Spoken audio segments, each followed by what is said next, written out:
Well, last Wednesday, the suspended Chief Justice invited the media for a press conference.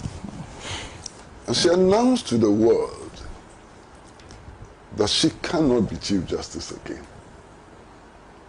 She gave us reasons why nobody, under any circumstance, should appoint a person like her as Chief Justice of this country.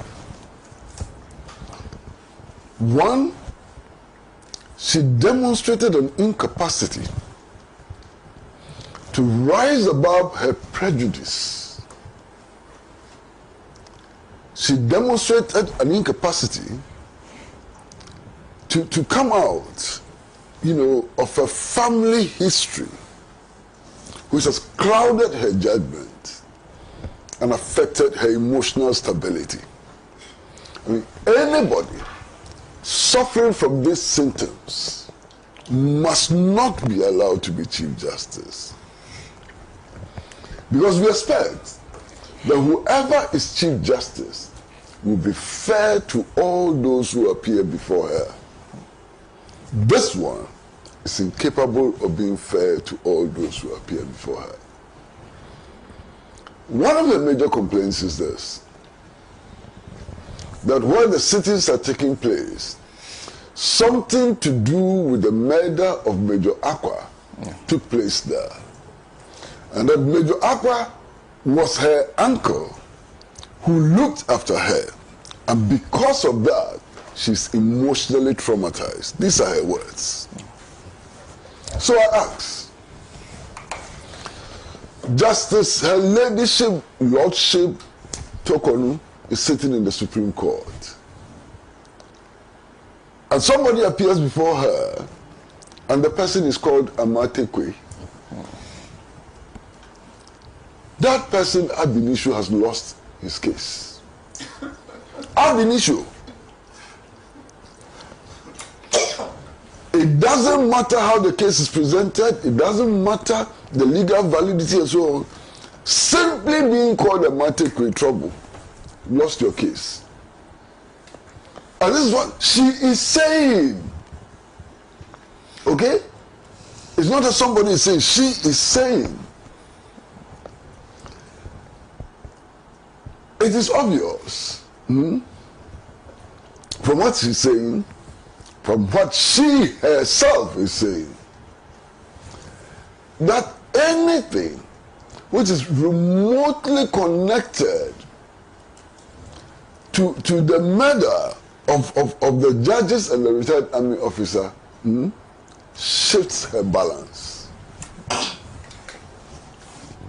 So you can count the thousands, maybe millions of things that have some connection with that regrettable development in our history.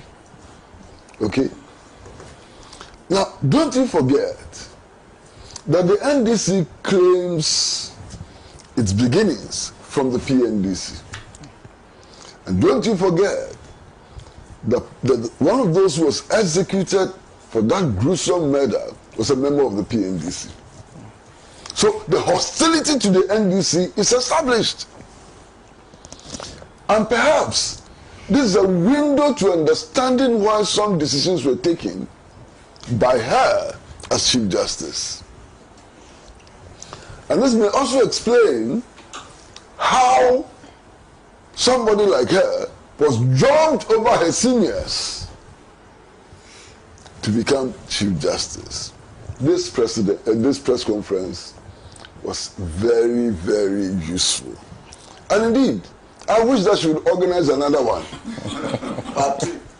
So that we can begin to understand the person we're talking about. She says something else, which is very interesting. One of the things which traumatizes her is the absence of her husband. That in tense situations, when her husband is not around, she loses it. Wow. Head of the Judiciary of Ghana. So So when there are all these complicated constitutional issues before the Supreme Court and she's sitting in court, she's presiding over the Supreme Court, you have to bring a husband. Because if you don't bring the husband, trouble.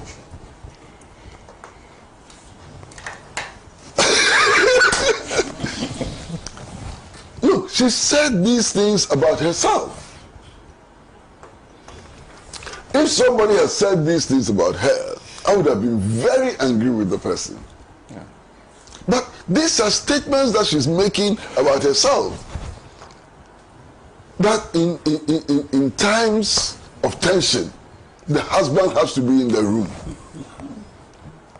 So when there was that dispute over whether or not the speaker could actually suspend or remove members of parliament, and it became a heated argument, major political issue, and she was sitting in the Supreme Court. Was her husband in the court that day? And if the husband was not in the court, how did that affect her? Unbelievable. You see, Sana, unfortunately today we don't have enough time.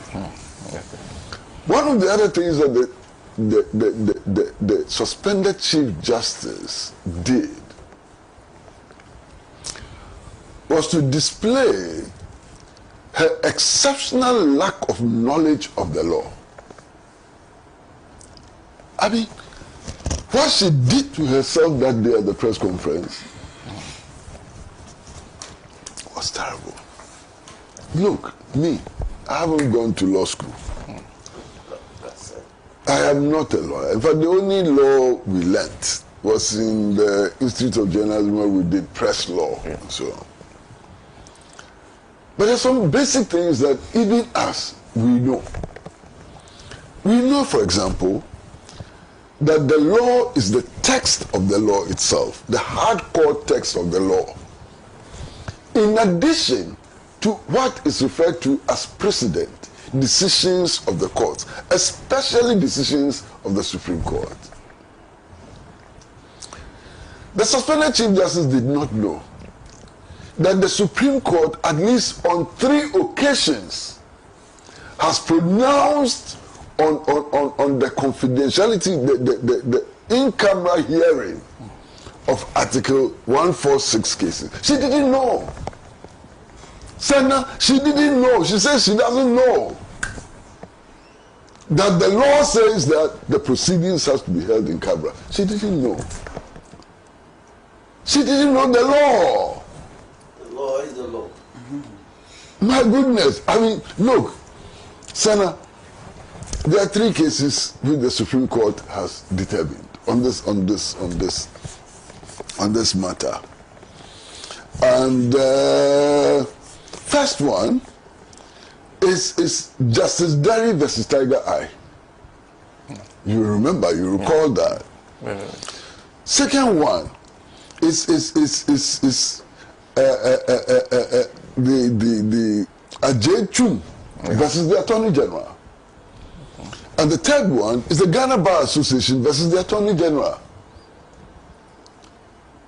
Our suspended Chief Justice did not know.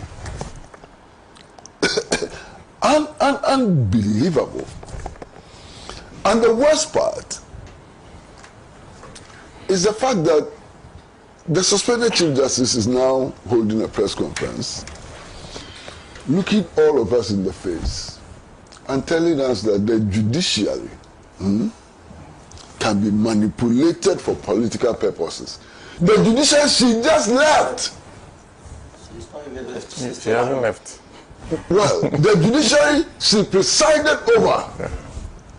She is now telling us that it can be manipulated.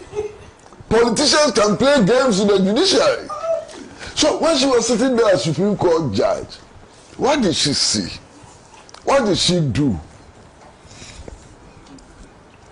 And if indeed the judiciary can be so manipulated, is that not sufficient reason why we, the citizens of Ghana, must support every effort to reform the judiciary? Hey, Justice Isaba Torkornoo'S. Why did she do this to herself? You know, this is something that she should have allowed her worst enemies to do to her. But she chose to do it herself. She actually expended resources to do this damage to herself. I can't believe it. Anyway, be that as it may, now that we know, now that she has told us that in the absence of her husband she cannot function, now that she has told us that even when she enters a place, the height of the walls have effects on her. You remember that Edu Lodge, the walls of Edu Lodge are too high. It frightens her and so on. Well, she decided to do this to herself. I really, really, honestly pity her. What can I say? We don't have enough time. Let's leave it here.